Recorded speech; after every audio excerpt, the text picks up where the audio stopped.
I feel like I'm losing my mind. Is everybody in the world blind? Please, Lord, give me a sign, a sign.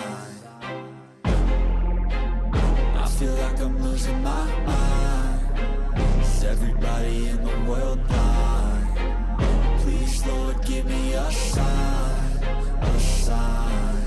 I wanna be the greatest. Everybody on the fake shit. I look around and feel like everybody is the fakest. I make this every day and I'm impatient, hoping one day I blow up from the basement. Statement, the top is so vacant. I don't hear shit that I think is amazing. Waiting for my day when I'm playing sold out shows for 1,000 faces. Hey, give me that crown, get in my way and to be put down. It ain't your place, all this my town. If I want that shit, then I'll get it right now. I'm losing it, the noose it fits. I'm losing shit, a stupid myth. You choose to live or choose to dip. You choose to fight or lose your grip and lose a gift. I feel like I'm losing my mind. Is everybody in the world blind? You say XRP is a security? Well, we're in court and active discussions and litigation on that. You're in litigation because you do say it's a security. How would you categorize Ether then? Look, I think that the general sweep of what Congress did, not just in the 30s, but as amended. I'm asking you to sit in your chair now to make an assessment under the laws as exist. Is Ether a commodity or a security? Without speaking to anyone. I know you've repeatedly said you're not going to speak to one, except you've spoken to one, Bitcoin. So I'm asking you to speak to a second one, the second largest market cap here. And speaking to the tokens, there's 10 to 12,000. If there's a group of entrepreneurs in I'm asking about one. The public is anticipating a profit based on the... I'm asking a specific question, Chair Gensler. Is Ether a commodity or security? And again, it depends on the facts and the law, and if there's a group of individuals... I'm asking about the facts and the law sitting in your seats and the judgment you are making. And so, Mr. Chair, I think you would not want me to prejudge because... I'm asking you a very simple question about the second largest digital asset. What is your view? And my view is if there's a group of individuals in the middle that the public is... All right. Please, Lord, give me a sign, a sign. I feel like I'm losing my mind. Is everybody in the world blind? Please, Lord, give me a sign, a sign. Yeah. There's no mercy in this world, just hunger-thirsty persons in different versions, each new update, that shit worsens. Why? Pull back the curtain and you'll see the different vermin. We all have different burdens that all seem to cause disturbance. Yo, so do me a favor, don't treat me like a neighbor. Don't need the different flavors of your problems just to savor. I've got my own issues, I need a comb to get through. Don't need to groan with you, just go get your own tissue. I feel like I'm losing my mind. Is everybody in the world blind? Please, Lord, give me a sign, a sign. However, let's say that the SEC official consulted SEC staff and perhaps even ethics directly to assist them in writing speech or giving guidance. Under this scenario, would the written speech still be considered personal views of the individual and not views of the commission? Respectfully, I can't answer that right now because that hypothetical is a real scenario that's playing out in litigation. Oh, what litigation would that be? That would be the Ripple litigation. Ripple XRP. So is it true that Director Hinman submitted his speech to ethics for approval? Again, I can't comment on pending. I feel like I'm losing my mind. Is everybody in the world blind? Please, Lord, give me a sign, a sign. That's it, the end of the song. Next time you'll sing along. Trust me, there's nothing wrong. I just need to carry on, cause society's a myth put there to make you sit. Listen to what they give. Don't ask questions, shut your lid. Yeah, don't ask questions, shut your lid. I need to run away from this and go get off the grid. Feel like my brain is overloaded, man, I'm losing it. Don't let them tell you what to do, man, they don't know shit.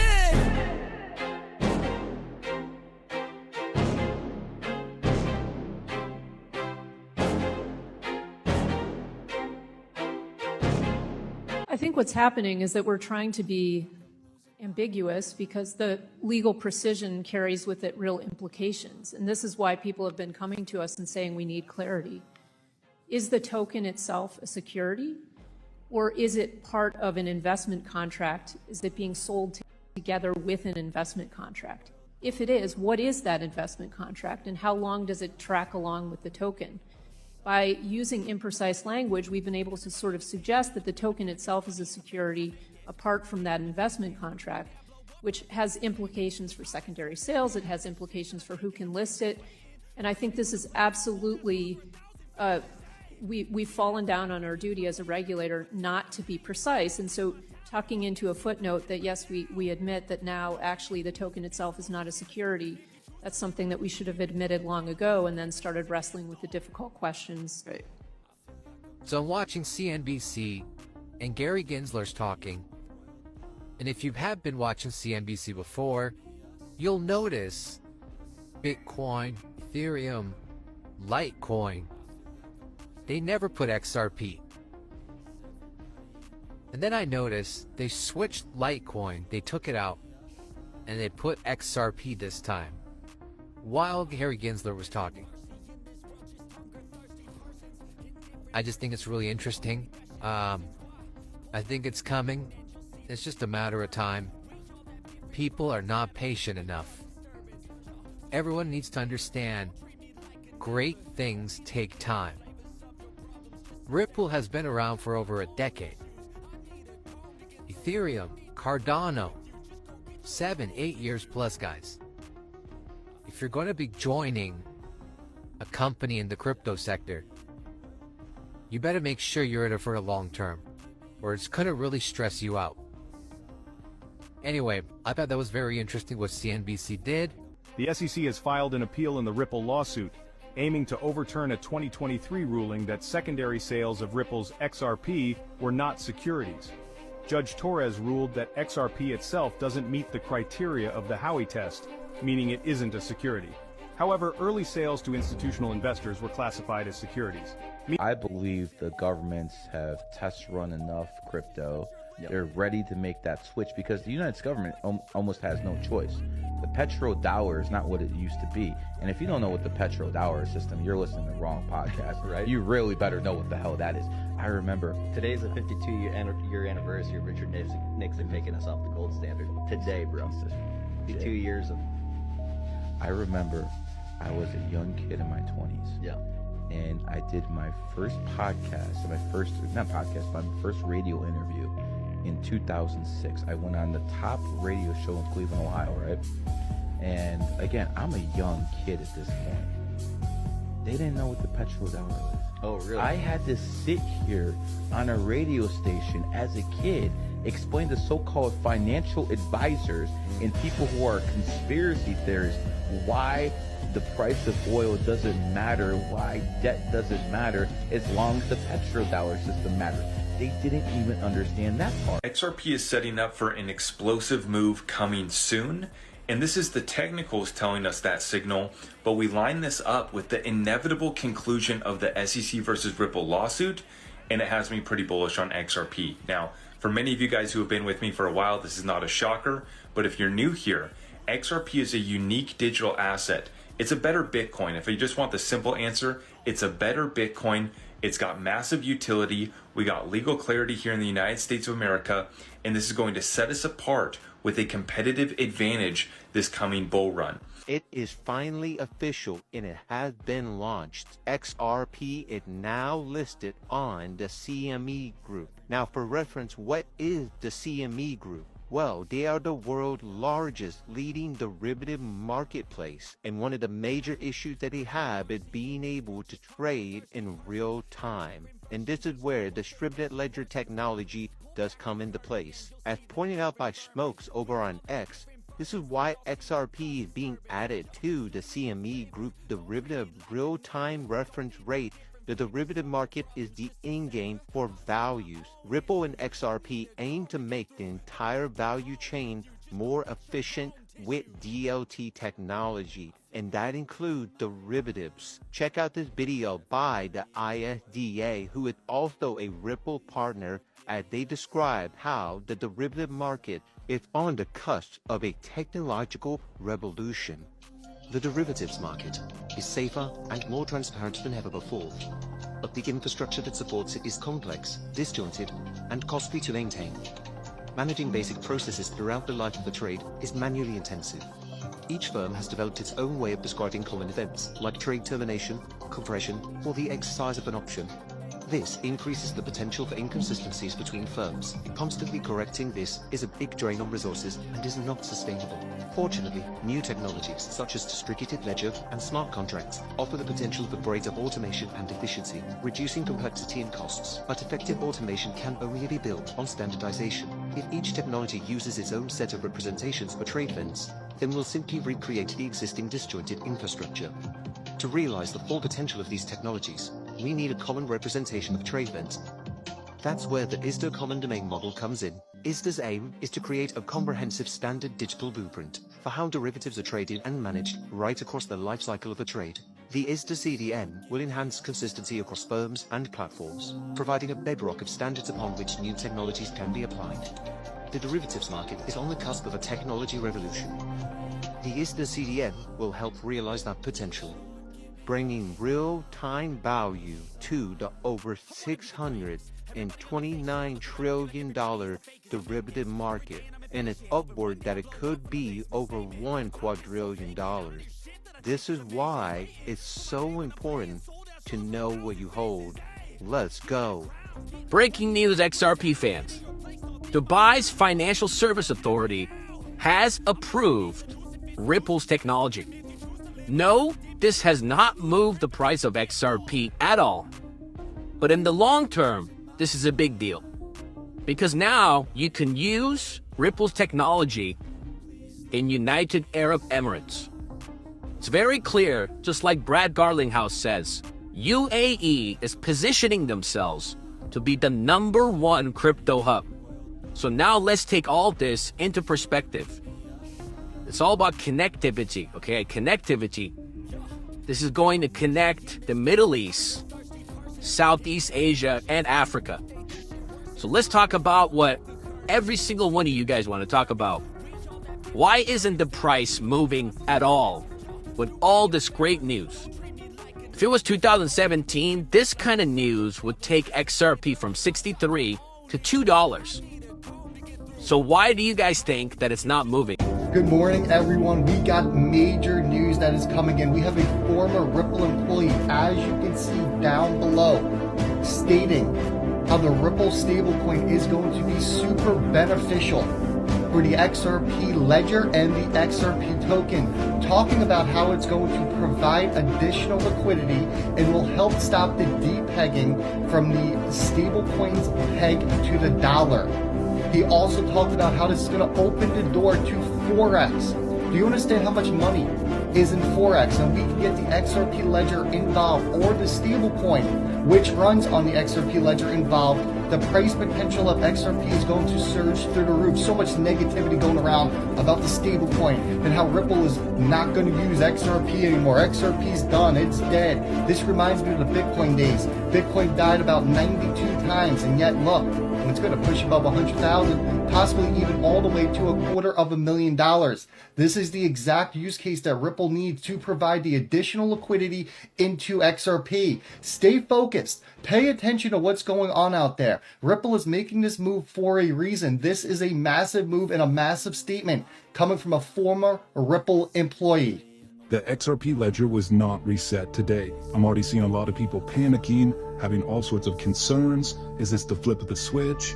No, this was a update of the XRP ledger test net, not the mainnet, the test net. So this is directly from RippleX themselves. All testnet DEX content, accounts, balances, and settings have been deleted. The reset improves efficiency and reduces the cost of running a testnet node. That's good. Let's get more developers in our ecosystem. We love to see this. But remember, we got all sorts of attacks against our community, against this asset. You need to understand where your sources are coming from. You got people that want to FUD out XRP, and then on the other end of the spectrum, you have people that are hyping up this stuff, saying that this was going to be the flip of the switch moment. No, this is the testnet getting updated. We want to cut through the nonsense, cut through the noise, Most people who trash XRP have zero knowledge about the asset itself or its adoption in today's real life. Look at Travelex Bank in Brazil, for example. They are currently using Ripple's ODL solutions, which of course uses XRP. There's also dozens of banks that have NDAs with Ripple right now that are waiting to announce that they're going to be using XRP and the ODL corridors through Ripple, the fintech company. It is entirely possible for XRP to hit $60 overnight with what I am about to show you in today's video. We're going to be going over SWIFT, which is a subject matter I have not talked about in a little bit of time because I was saving you guys a very special video which I am going to be making today.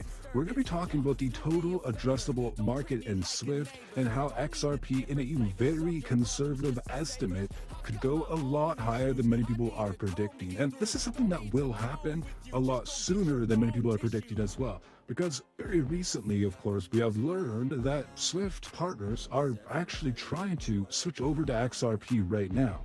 This is obviously a massive deal, and so this is the perfect time to make the content I'm going to show you all today. $60 XRP, addressing SWIFT, breaking news, all of let's get into it. Now, before I really break this down, I do want to go over what we're likely to expect in the markets in the short term. Bitcoin just hit an extremely crucial level, and as we know, Bitcoin is the leader of the crypto market. Now, what has happened? Well, if you look very closely on the chart, what you can see is that Bitcoin has broken above a previous high low.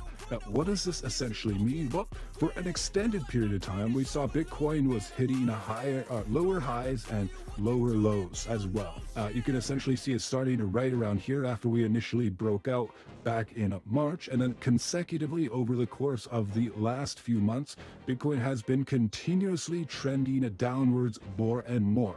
But very recently, we just broke out of this pattern. And I want to be very clear. This has actually happened many times previously, but what generally happens after? Finally, to tie XRP back into all this, maybe since the minting process of proof-of-work tokens requires real-world energy output, they do have real-world value. And maybe this means proof-of-work is the truest way to bring value from the real world into the digital space. And although proof-of-work tokens do send slowly over their own networks, maybe sending them over their own networks was never really the purpose at all. Maybe the purpose of these proof-of-work coins was just to establish value in the digital space in the first place. And then once value was attached to these coins, they could be sent over one unified ledger at the speed of light for almost nothing. And that's where XRP comes in. And maybe one of the main purposes of XRPL is to make sending these digital energy-backed tokens of the future easier and more efficient by using a different complementary system, a consensus algorithm. And maybe these systems are both needed. One, proof of work to bring real-world value into the blockchain by requiring energy to be minted, and two, XRPL's consensus protocol to provide the necessary plumbing for transitioning the existing financial infrastructure to digital. It's genius. Think about it. All these banks Ripple's partnered with have their own APIs and software already built, and they need a bridge, the XRPL, to link the old system to the new one and make everything more efficient. We are on the verge of one of USD stablecoin is exclusively offered to institutional entities. It could have several implications for the XRP token and its future. 1. Increased institutional adoption. This move could signify a deeper push into the institutional market, which might lend credibility to Ripple's offerings and potentially increase XRP's utility and demand among institutional players. 2. XRP utility. XRP's role might become more pronounced if it is used within Ripple's ecosystem to facilitate transactions or bridge assets. Enhanced institutional use could drive up demand for XRP as a bridge currency. 3. Market perception. The perception of XRP might shift depending on how the stablecoin performs. If institutions see value in using Ripple's stablecoin and associated technology, it could positively impact XRP's value and market position. 4. Regulatory implications. Offering a stablecoin only to institutional entities might help Ripple navigate regulatory challenges more effectively, potentially positioning XRP more favorably in the regulatory landscape. Overall, if the stablecoin's introduction is successful and drives institutional interest, it could positively influence XRP's adoption and value. However, the actual impact would depend on various factors, including market response, regulatory developments, and overall adoption of Ripple's technology.